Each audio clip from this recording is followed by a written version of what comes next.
Hey, welcome back. Many thanks for staying with us here on the show. Now, the world has yet to make all the required strides in achieving universal human rights. Throw in the African perspective, and you know there is a long way to go due to poverty, illiteracy, and sometimes some cultural consideration. One of the global organizations seeking to change that is Amnesty International.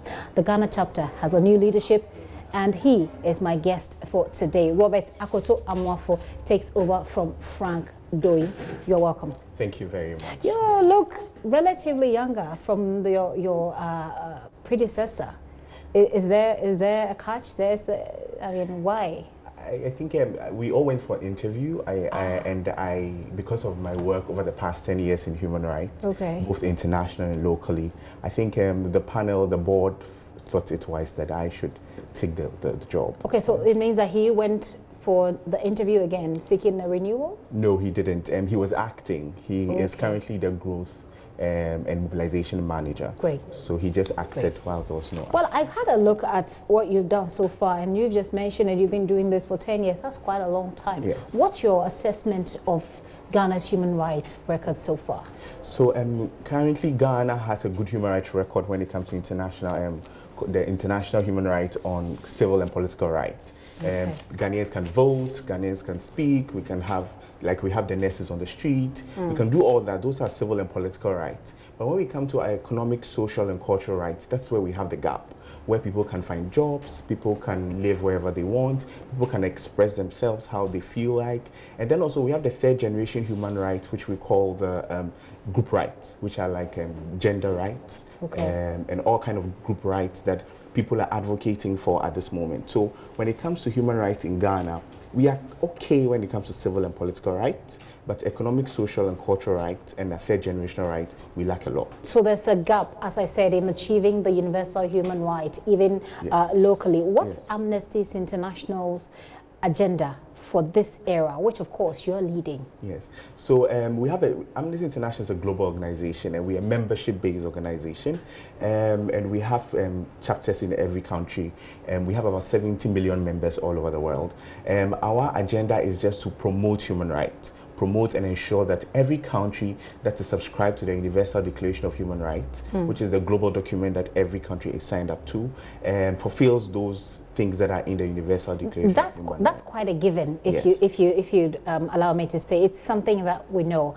But when there's a change in leadership, it's expected that perhaps there has to be a different focus, a different vision, because everybody has their own vision. Even though we know that you have a global target, you have a target globally of what you want to achieve. But is there any special focus for Amnesty International in bridging this gap that you just highlighted going forward? Yes, so as I said at the beginning, there's a gap for economic, social and cultural rights. So currently we're focusing on those basic rights. We're ensuring that Ghanaians live and they have a job to do, government live up to the expectations. We always say that for me as a leader, one thing in human rights, one thing I have understood is human rights is not a gift. So when government say we are going to build road for you, we're going to give you jobs, it's not a charity, it's a right. It's something that it is their job. So if somebody stands on a campaign platform and says, I'm going to do this for you, we shouldn't see it as a charity or a gift that you're going to give us. It is their job as government. We have a social contract with government. We pay taxes, they're supposed to deliver.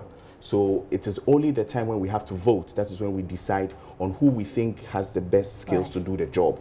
So the gap that we see now is economic, social and cultural rights, where we are printing our hands on ensuring that these things are done. Okay, is there any strategy you can share with us of how you seek to do this, and how people, of course, can come on board, for example, or how you can bring people in so they can have a buy-in and be able to support you to achieve this?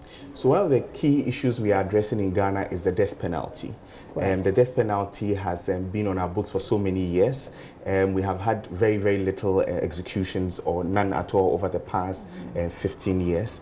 So what we are looking at is ensuring that we take the death row off our books. So what we are doing is that we're trying to convince people. Ghanaians still have this perception that once somebody does something wrong, they must be punished. Well, not necessarily. Now, when you say once someone does something wrong, if you break my heart, you've done something wrong. That doesn't require that punishment. or that doesn't require a punishment as severe as a death penalty. Yes. So I think it's basically about when you kill somebody, or when your Exactly. actions or inaction lead to the death of somebody, that's where you get that the application of that very brutal law. Yes. So then what I was alluding to was the fact that punishing somebody necessarily in a very grave concern because of what the person has done. So like you're mentioning, because the person has killed somebody, the person must be killed. So then that is what we are saying, that no, that is not always true. Research has shown that over the period, sometimes we get it wrong. Sometimes these people reform and become better people in our society. And so we want to preach this story and ensure that people listen to us and help us towards ensuring that we take the death penalty off our books. Taking the death penalty off our books will require that there has to be some sort of substantive punishment for people who commit such crimes, so that it's a deterrent to other people. I'm going to have you take a look at our latest documentary, Death Row, in which Seth Kwame Boateng speaks to a whole lot of people, including someone who has been he was pardoned. He's become a pastor now, like he's saying, getting people to become better persons in future. Have a look at this, and when we return, we'll continue with our discussion.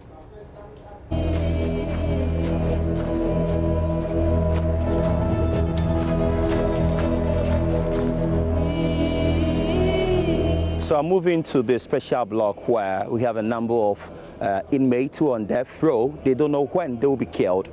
Their anxiety levels are just too much. I understand some have exhibited so much remorse and they wish they could go home.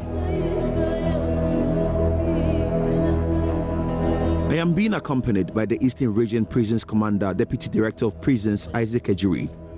He knocks on the fortified iron gate securing the condemned block, and it is opened.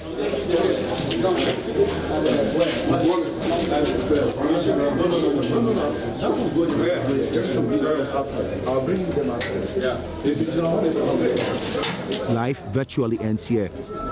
Dreams are shattered immediately you are marched to this block. The scary sounds of death is all you hear ringing in your ears every second.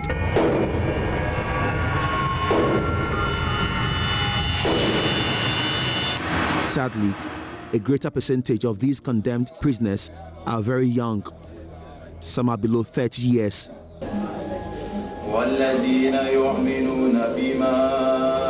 23-year-old Abdul Halik Hamza is one of the prisoners. He can be killed through hanging anytime. I find him in a small makeshift mosque made for them in the condemned block. This is where Halik consoles himself anytime it dawns on him that he killed and he must also be killed. The Quran is his companion. Sadly, his journey into the condemned block started right after reading his Quran and offering his Maghrib prayers on 13 July 2013 in Tamale, the northern regional capital. It was in a fasting season when we about to break our fasting, so I left with my friends to the Nyohani roundabout to get some food and break our fasting. When we got there, we met some other group there. So we sit with them, and we sat with them, and we were conversing. So after that, I was left with one of my friends to take some key password with him that he was changed in my computer. So I was there with the friend when I heard noise. The people were shouting there. Actually, when I came back, I asked what happened, what is going on here, and they said some guys came and said they are going to beat them. That is what I heard. So I was telling them to stop. They were shouting and they were all taking things. They were just fighting. So I was telling them to stop. Through stopping them, I take some stick, some wood, to see what I can do that to separate them so that everybody will move there.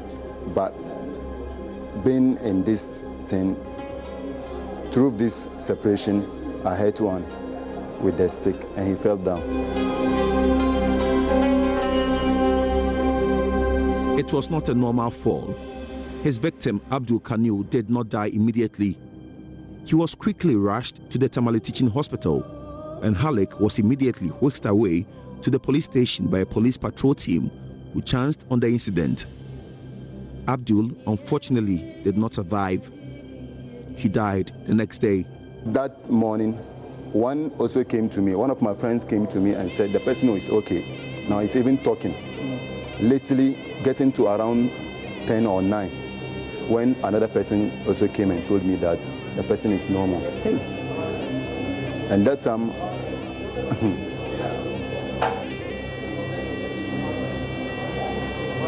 I've never met that thing before, and I've never think of it. So that time I make confused, because how can a human being lose his life through in your hands?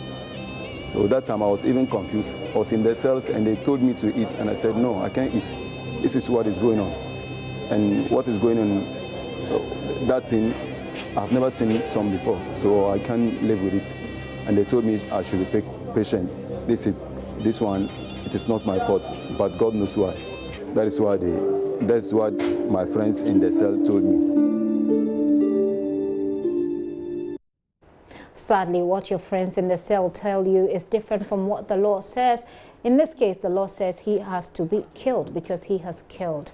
So this is some of the things that we're talking about in that documentary. And what we aired, you see some other man who has been transformed, etc. But really, remove death penalty and replace it with what? What's the recommendation? What's the strong argument that Amnesty International has over the years put forward?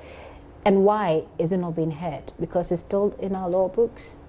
Thank you very much. So, Keely, what we advocate for is life imprisonment as an alternative punishment, or other sorts of punishments that will reform the person, like giving the person some punishment that the person will be working, learning a skill, something that the person will contribute to the country whilst the person is in cell and will not lose their life. I'm just wondering, how different is life in prison with from death sentence? Because the death sentence that we have here in Ghana, and quite frankly, looking at the leadership that we have, I'm not sure. For example, former President Kufuor speaks of religious reasons why he would not sanction the death penalty. But I'm looking at the other heads of state that we've seen. I'm not quite sure any of them is going to call for death for these people. If you're asking for the replacement of the death penalty with a life sentence, it's pretty much the same. Nothing really has changed. They will still be where they are. Where they are at the moment, even though they're on death row, they're still, it looks pretty much like life in prison. Yes, so then it being on the law is a different thing when you have it not on the law. Because over the period, something would come, there will be, what if there's a leader who decides, let's get it done. And then also the trauma that these people go through, knowing that one day I'll be picked up and killed, you know, or even for this person who has reformed in his mind, and he still knows that one day I will go to, I'll die. So these are the things that we are talking about, that if we are not using it, then why do we have it on our books? So that's the key thing that we are advocating for, that let's clear it off the books. The difficulty has been that because it is something that is in our constitution, it needs to take a process. And that process is what is taking long. So remember, is there a strategy within the Amnesty International to deal with that process? I mean, to some way, somehow advocate for that process to move on somehow, wherever it is at the moment? Yes, we have done a lot of work, which is doing a lot of education, which is a key thing. We know that the process that is supposed to go through is a referendum. That is after all the issues in the constitutional review has come out, they are deciding on whether using a referendum or another means. So if we are going to use a referendum, it means people are going to vote, and they're going to decide whether we should keep it or not. So therefore, it means we need to educate people to vote for a no when the death penalty is put on board, to be voted for yes or no. And then also what we are doing is we're advocating with government. So in the recent Universal Periodic Review at the UN, we heard the Minister for Justice and Attorney General talking about the need to remove the death penalty and the fact that Amnesty International has advocated for that long. This means that they have heard lots of the talks that we've done, the advocacy and the lobbying, which means that if there's an opportunity, any government, like you've said, would want to take it out.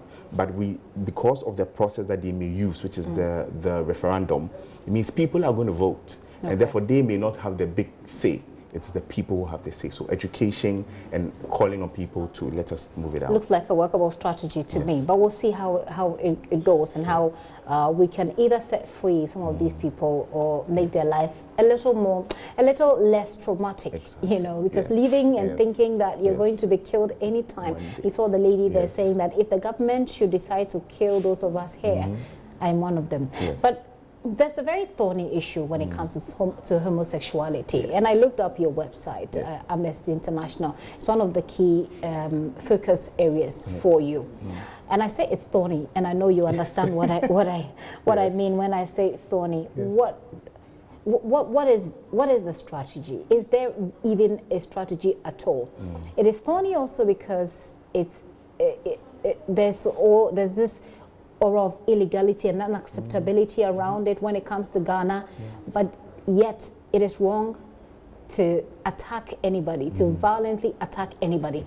Then there's a very thin line between people's understanding of attacking someone, which is a separate matter, and looking at them and being discriminatory because they are homosexual. What is Amnesty International's strategy on this in creating that delicate balance? So globally we have a campaign we call My Body, My Right. What we are talking about with My Body, My Right is that we're saying that we shouldn't abuse the rights of any individual because of their sexual orientation. We believe that every individual have their basic human rights and they need to be respected. Okay, I need to interrupt you briefly. I'll come back to this thorny homosexuality issue, but let's continue with Amnesty International. And we're at the point where we're talking homosexuality. Go ahead, please. So what Amnesty International's stance is that we are a human rights organization. We believe each and every individual, whatsoever they are, whatever their orientation, whatever their status, deserve to be accorded equal human rights. We don't see anybody less a human. We believe that wherever anybody finds themselves, they need to be respected and protected from any harm or discrimination. So for us, that's our strategy and our message on human rights for LGBT people, that wherever they find themselves, they need to be protected, they need to be respected, their human rights need to be respected, and nothing should be done against them as any other person will require. Are you doing anything, are you putting anything in place to facilitate that? Recently we heard the police had put out some numbers, but actually those numbers they put out are numbers we know already. You're talking about a societal psyche that doesn't quite support, and even though you look at it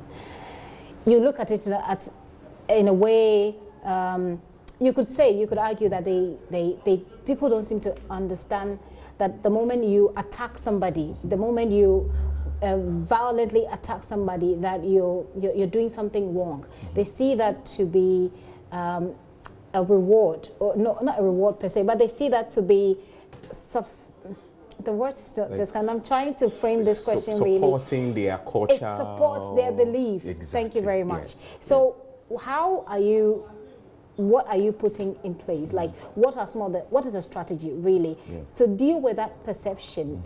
Even before we deal with whether or not this is legal or whatever it is people are doing, the very action of violently attacking people, how are you dealing with that when it comes to social psyche, basically? So what we are doing is we're working with the police. I mean, we collaborated with the Human Rights Watch. The report that was released quite recently, earlier in January, that talked about the need for us to stop discrimination against LGBT people. So the police have already agreed that they are going to ensure that they provide the needed protection for LGBT people when they face any kind of discrimination or violence. Also, what we are doing is we're doing education. We're saying that, like you said, we want people to understand that it doesn't matter who a person is. It doesn't matter your cultural belief. Each individual must be respected. And you agree with me that education is a key way to change cultural issues and change things that are currently hurting our society. So that's the strategy, to educate. To embark on education. What kind of education? What are you telling people? So we are telling people that, listen, we live in a society where everybody is different. We are different in so many ways. We have people who are fair, black, that we are living with people who are Christians, Muslims, Hindu. We are living with people who are homosexuals. We are living with people who are heterosexuals. What we are saying is that it doesn't matter who a person is. What we are saying is that everybody's human rights must be respected, and that if you think something is wrong, use the right channels to address it. Okay. If you think that somebody is homosexual and you think is wrong, what does the law say about homosexuality? Okay. Use the process. Use the process and not violently attack people. How does Amnesty International respond to concerns, especially within the Ghanaian community, that with the reports you released earlier, there seemed to be a certain concerted effort, some way, somehow, to push the agenda of homosexuality or a change, maybe even a change in our laws about homosexuality, about gay, about LGBT community, basically, that there's a certain concerted effort by organizations like your own, especially following what the president answered to that Al Jazeera question, that very famous Al Jazeera question was, that if there is advocacy, then perhaps the law could change, or a change in the law is bound to happen. What do you make of people who say that you're taking advantage of that response the president gave? We are not taking advantage. Obviously, we've been working way before the president made that statement. And if you look at the history of our work, we have always promoted human rights for all persons. And that didn't change. It's just that we are happy that the president was able to see need to say that, listen, everybody is human being, and therefore we need to respect their human rights. And so what we are happy that a person of a high caliber would make such a statement to support what we're already doing to promote human rights. So we are very happy with that. And what we are not pushing an agenda of homosexuality. What we are doing is saying that we need to respect every human being, notwithstanding who they are, what their sexual orientation or what their color is or whatever it is. We need to respect their human rights, and that's all we are preaching, nothing more than that. What are some of the challenges you've come across preaching this message in a society that's highly hostile to the very word homosexuality or LGBT? One is a misunderstanding. It's a big challenge. People don't understand what we are talking about. They think that, like you said, we are pushing an agenda, which is our agenda. We are pushing is that what our culture and our religion preaches: respect one another, love one another. That is all we are preaching. And we are saying that we should ensure that everybody is free. Another challenge is our traditional leaders, our religious leaders, and our political leaders making hate statements, statements that promote violence. For instance, a Muslim leader would say, if you meet a Muslim homosexual in a Nima area, beat them, kill them. Did anybody say that? Yes, in Kumasi. It says kill them, beat them. Young people, promoting young people to do that. That is what we are saying. We are saying we don't want the violence. If you're an imam and you think that there's a non-violent way of addressing the issue, we are happy with you. But if you would use violence and abusing the rights of people to address that issue, that's where we have a problem. Another issue is the fact that we have a law that is unclear. Our law says that unnatural carnal knowledge, which is not directly meaning that homosexuality is a crime. But you do know that there's a letter and then there's a spirit. It appears that over the years, the spirit that has been accepted by the Ghanaian people it gives it that criminal tag. Is that also a part of your strategies to work to perhaps bring clarity to that bit of the law? Yes, but also to say that, well, one of a famous judge in the Supreme Court judgment said, show me the spirit. Where is the spirit you're talking about?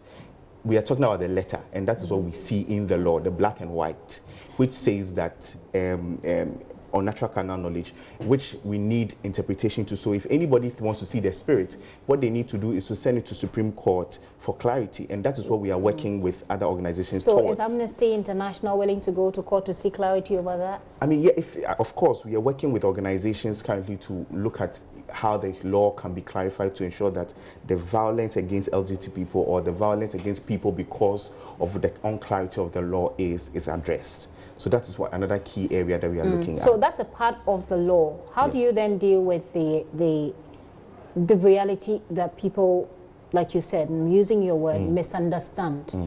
That when you're beating up someone, when you're attacking someone, it doesn't that you are violating their rights, actually. Because, you see, you can look at the law and what the law says, but you can also then begin to address what the people feel they can accept. How are you then dealing with that as well? So, for instance, we're using things like education, which is key of like video education. For instance, the death penalty, the story that the gentleman shared. If anybody hears a story, it's a story that is touching. If you, for instance, if you saw the video that the Human Rights Watch did, having LGBT people explain the kind of violence they go through because of their identity, that their families reject them, that they don't have education, they are beating up. Sometimes it is perceived, even it's not that the person is said to be, it is perceived. So that is what we are doing, and educating people to see that, you see, you can even make a mistake. Somebody may be effeminate, that doesn't mean the person is homosexual. So all these things are things that we're educating people to be aware that human rights is universal and it must be respected. We're wrapping up this conversation, but a very final one, a very brief one. We understand you're going to issue a report on the, is that, so which period is that supposed to cover? 2017 and 2018. On Ghana's human rights record. Yes, so we release a global report every year. Globally, our reports will release today, tomorrow, I mean, for the global report. In Ghana, we would launch ours on the 22nd on Thursday, which will cover a lot of human rights issues that is happening in Ghana. I'm sure that we will get in touch with you when you do, and we'll look at it, look at the report and perhaps interrogate it. Yes, I get the feeling that there's a deliberate attempt to give Amnesty International, Amnesty Ghana, a younger identity. Am I right? Yes, I mean the advocacy for young people to also be in the helms of affairs, women, I mean all the issues of minority people also coming in front to also take part in the decision making. That's just process. A very you know, tiny question from me personally. All right, thank you very much for coming, Sir Robert Akoto Amwafo is the new director for Amnesty International Ghana. We've been talking a range of things, basically has to do with the human rights in Ghana. Our records, that's what I'm taking away, our records when it comes to human rights in terms of civil and political rights, he says we're doing pretty well. But economic, social and cultural issues, we still have a big gap that we need to fill.